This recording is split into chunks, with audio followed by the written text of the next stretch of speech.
Union, Spartanburg, Gaffney, Columbia, Spartanburg again. Wherever the majority of the black locals that we found were all in your area. Well, I don't know what the problem was, but I know that I've heard it talk a little bit. They didn't want to tell those black people they couldn't take them in, and they because there's nothing we could do with them for a long time, and so they wanted in so bad. So well, we'll give them a charter. So they didn't pay anything. We just set them up a charter and put them in there, and I think for safekeeping. We'll come back 6 months or a year. Now I guess it's been 10 years. Probably some of them still got a local, and they haven't really got strong enough to take them in. The white local might not take them. You know, this is down south is a little different. And you got a problem there. So it is so clear to me that if you want to take care, don't want to hurt their feelings, sign them up, give them a union. And you'll come back and see them later when they get the other group organized. Because you can't negotiate with a company for 6 people. You got 1,800 or 3,000 white people there. Now, do you think that the company would have? Was it ever made known to the company that you'd organized a separate local? No, we didn't let anybody know. We didn't tell anybody who was organized. Okay, could you tell me that again? We never did tell anybody who we had organized. Unless it come up, and we said, "Oh, we've been there. We had them. Never mind." But we didn't pub. Of course, we know we're putting this all out. There's a name where you have local unions and have charters. There's all pretty well known where we had local unions. And we did publish where they were, but it was for our own information and our membership. No, but did the other white locals know that you organized that the black workers had a charter? I'm sure something that they did. Could you include my question in your answer? I don't want to get in this black and white. Okay. The only reason I'm asking is because we were so excited, literally, when we found out that there were these black locals, because we had heard that the blacks weren't involved. And then we couldn't find anyone who could tell us, black or white, we couldn't find anyone who could tell us. We're not coming at it from a source of antagonism. Yeah. Well, the only excuse that I can think that we use is we can't do anything for them now because we own this white. And but if you want in, we'll give you a charter. And it cleared them up. They won't be bothering you for a while. I mean, that's I wouldn't put that on the air, but that's what it is actually. They're just holding. And they had meetings? If they want to have a meeting, they had a meeting. They had a charter. And if they ask an organizer if they wanted somebody to answer questions for them and stuff, we'd send somebody down there that knew. Yeah, we didn't keep anything back from it. We wasn't hiding. We wasn't hiding their name. Because they published that they had a local. Now, when it came time to the strike, were these black workers out in public and out in front? Include my question. I don't know. I tell you, um, I don't. They were for the strike. Now I don't, but I don't think they took them on any kind of a journey around when they went from local to local to get everybody out. Could you repeat that for me again, but mention the black workers in there if you could? Because I've never seen any pictures of black workers during the strike. I've never have, and they haven't been asked. I guess that's the only thing I can say.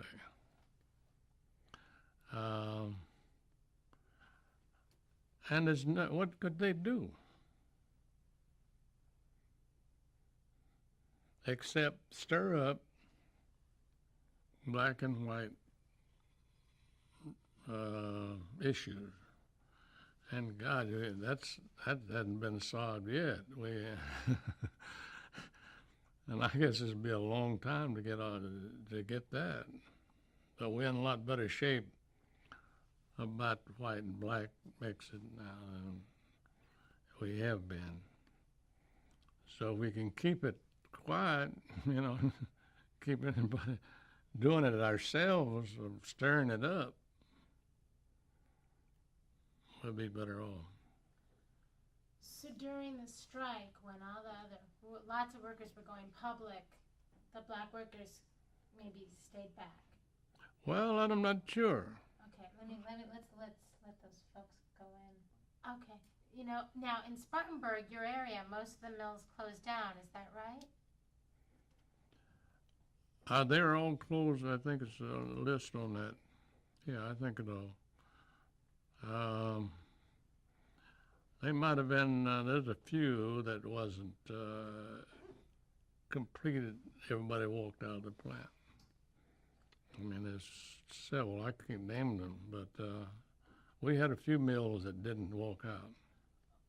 You could speak in broad terms. You don't even have to be that specific. That's fine. If you could just mention, well, during the general strike in my area, most of the mills closed down. A couple didn't. Just to give us a sense.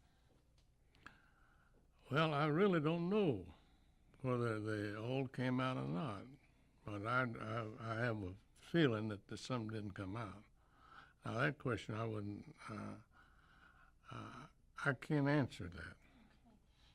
Okay. Now your area had the flying squadron, was very, you told me that your role during that period of time was almost like a communications person. You were giving out information. Is that right? Well, all the organizers were. We're all in the same thing. Yeah, and we were trying to keep them straight,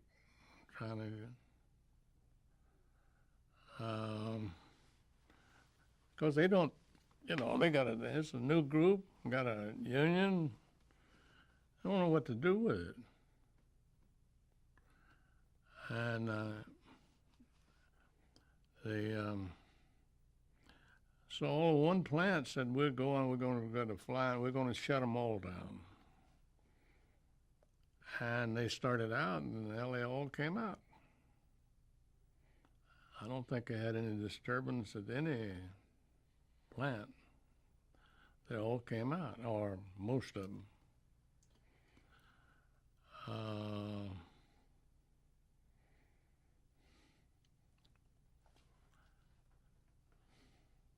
And I'm not sure whether that helped or harmed us as far as the organization's concerned. What do you mean? What? Oh, excuse The me. union didn't order them to do it.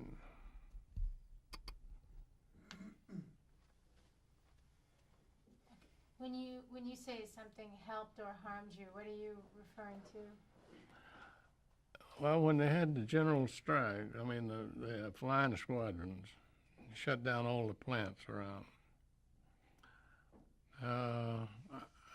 I'm not sure that helped or how much it harmed us. I don't know. But it was an unorganized start. It wasn't an organization. And this group started out in this plant, and they went to another one, and another group went, and it was just like it built like wildfire.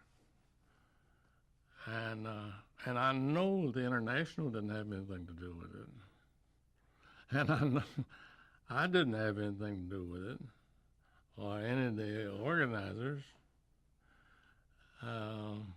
Well, they might. I think maybe some of them. Oh, okay, all right. Maybe they went along too. Wouldn't be surprised if they didn't. But it was times is tough. Work is hard,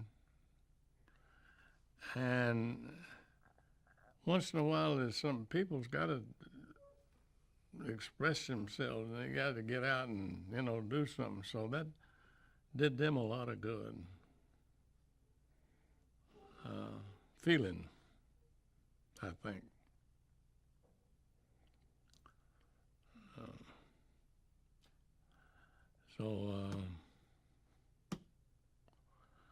Well, give me a hard question now.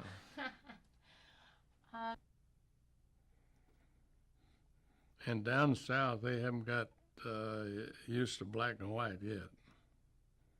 So, and you know that.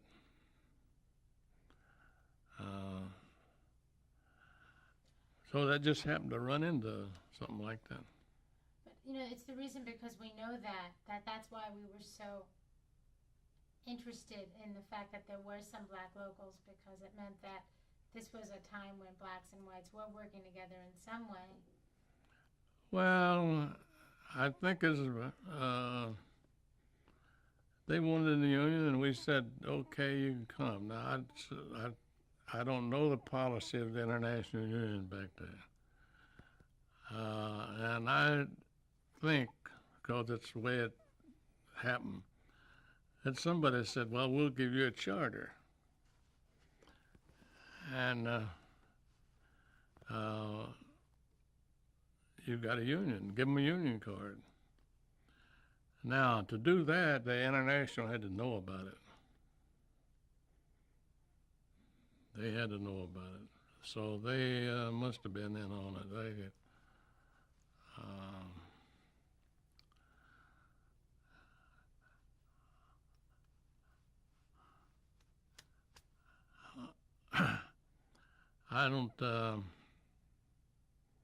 I never did hear any repercussions in any of the mills, any great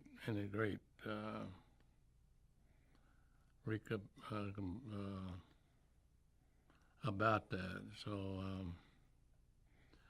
I don't think it hurt much.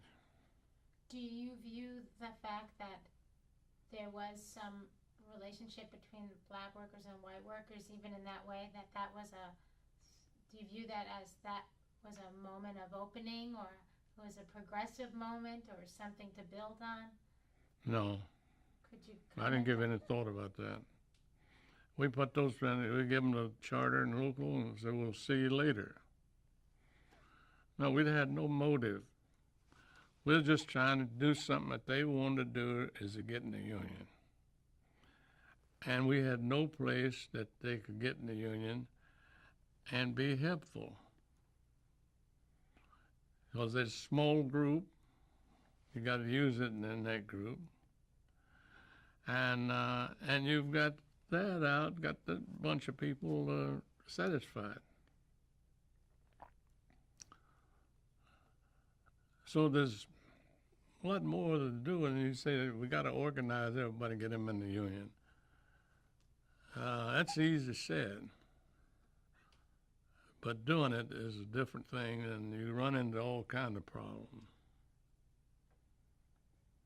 How do you think the South would be? I mean, what did you hope that strike was going to attain? How do you think the South would be different if the strike of 1934 had been successful? Oh, it would have been a lot different. Did you include my question in your answer? How would the South be different today or the last 50 years if the strike had been successful? Well, then we'd have more companies organized, more unionized plants.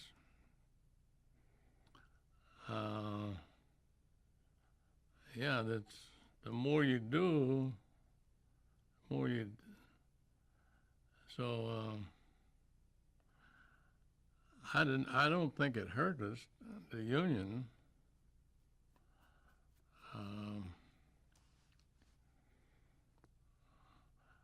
But it didn't do a hell of a lot of good either. It did for a day or two, you know. It closed them down, you know, one day.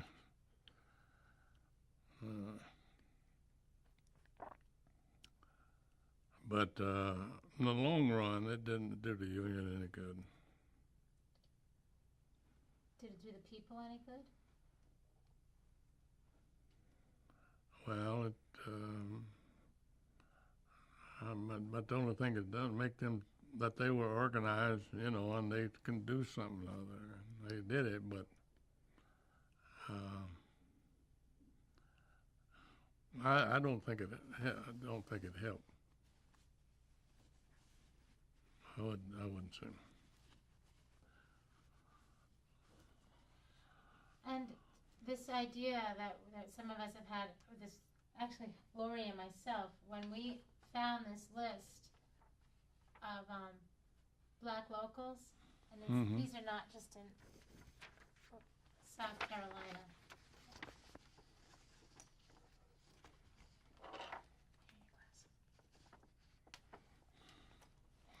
When we found this list of black locals, these are not just South Carolina, these are all over. We got a feeling that there was something, you know, that maybe there was some movement between blacks or whites in some way, maybe almost like a precursor to the civil rights movement in some way. No. Do you agree with me? No.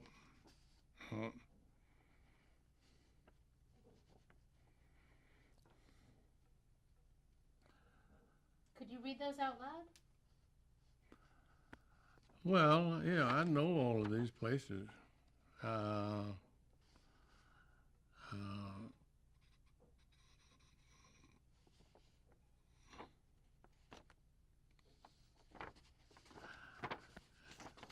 Now, only since we've had meetings with the organizers,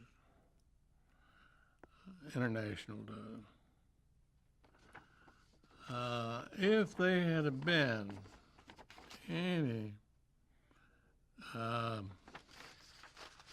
means that they were trying to organize the black, every organizer would have been notified. And the International didn't say anything about this. In fact, the organizer sent for certification that he wanted charter. And they sent him a charter. And he presented it to the local union. Yeah. Oh, you taping that? So what are you saying? So you're saying that... What am I saying? Yeah. That nobody really knew about this, or they knew about this? Well, everybody knows about it, but it wasn't the issue.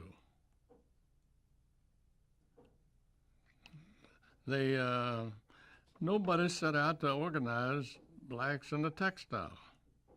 But if they come and say, we want in, what should you say? No, we can't take you. Or, we'll take you later, him. I'll make you a union member. And then they'd get him in.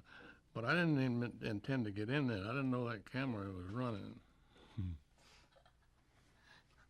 Well, you've clarified something that we've never understood. Well, as long as you clarify in your mind, because I don't know about anybody else that's ever thought about it. That, well, why did we take in this 6? Why did we do this? And I think it was clear with the union what was being done. It's for the future. Huh? It was for the future. Yeah. Well, I mean, you had high hopes for the future, didn't you?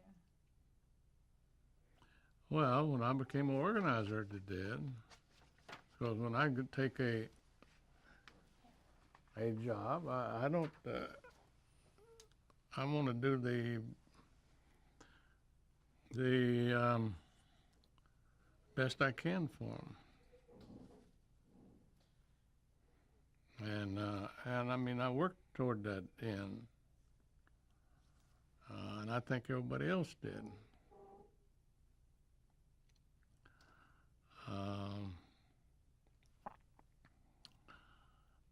All right, what's I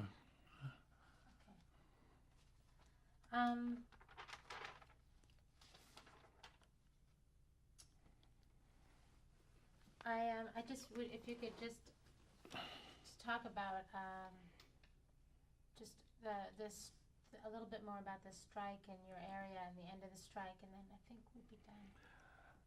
now when you talk about my area, we had 2 or 3 organizers, or 4 in this area too. Like Furman Garrett, John Pollard. Whenever where they had the mill, they had an organizer. But we helped each other out at times. You know, organizers say, I want a couple, 2 or 3 guys, organizers go down and help him out, something or other. That's only in the area that we're in. That's where you get that area.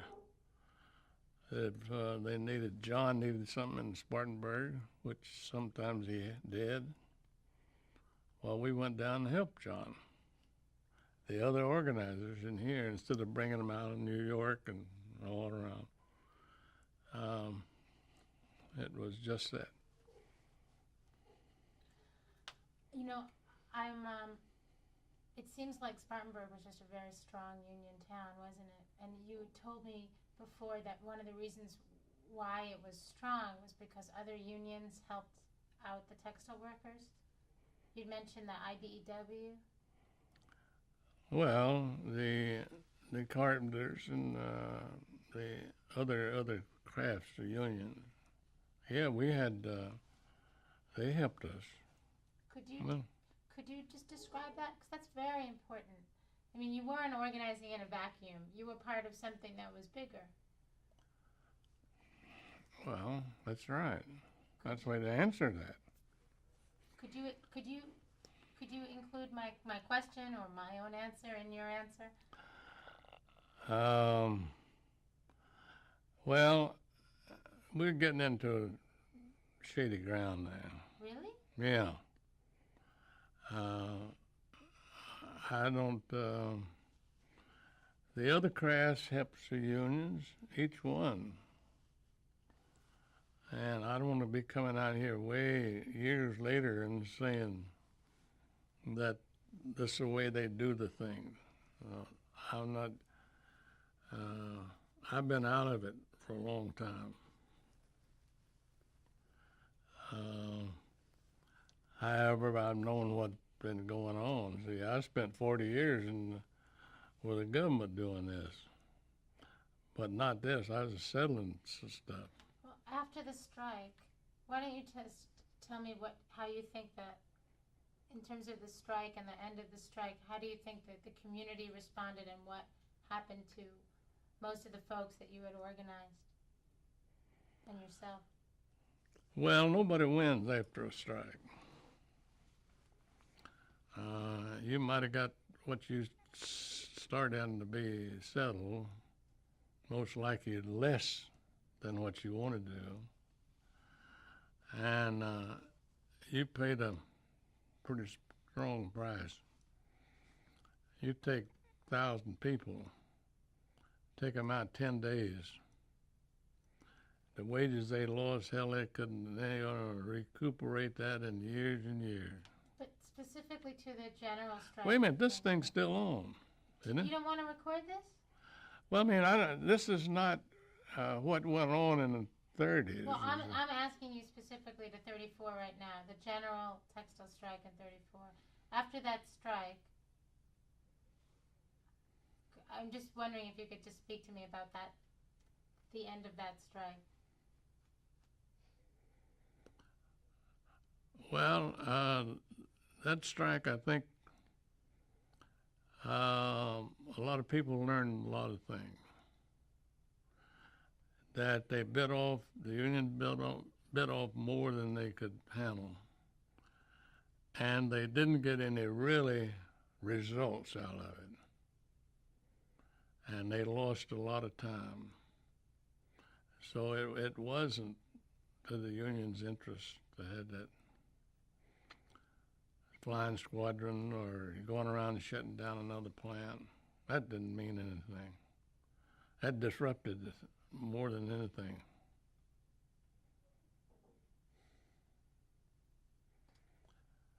The real movement. It might have affected a few high-tempered guys in the plant, you know. Yeah, that's it, you know, but hell, they're not solid.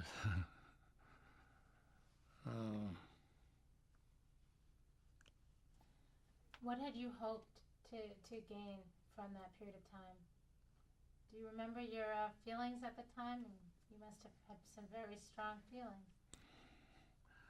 Well, I thought that we were making more progress than we did.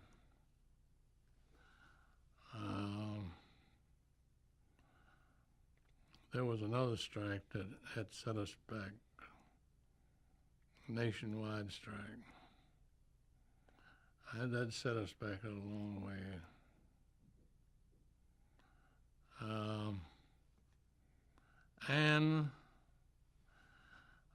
did the nationwide strike set you back a long way? Could you tell me that? Set us back. How? Could you say the nationwide strike and then explain that to me? Well, we set us back is that we lost stuff. It hurt.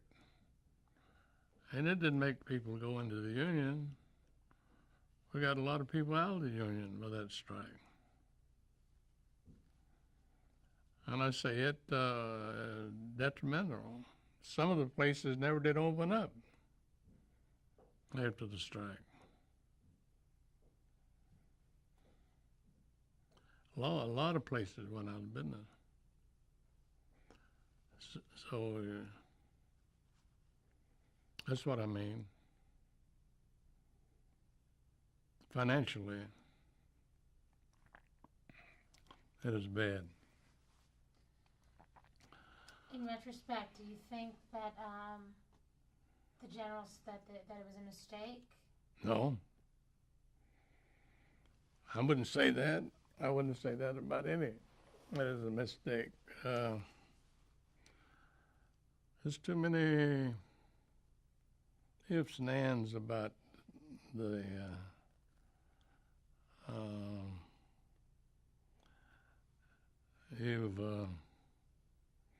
but if they a lot of places they've had strikes. Shouldn't have had some high-tempered guy in there pulled the strike, said let's strike, and they walked out without the union knowing it. I mean the international knowing anything about it. And they were out of stayed out about a week, and the international got in there and got them back to work. Now, they didn't win anything.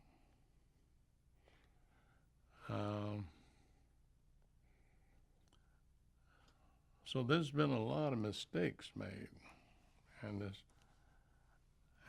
it's so big. The organization is so big, and you got so many people in it. is you're gonna make other mistakes.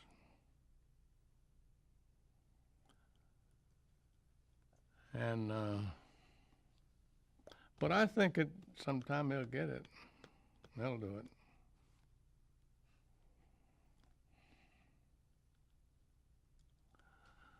Well, I think we did it. And I think that's a lovely way to end. I think they will get it. I hope they do. This is room tone. We're going to need it.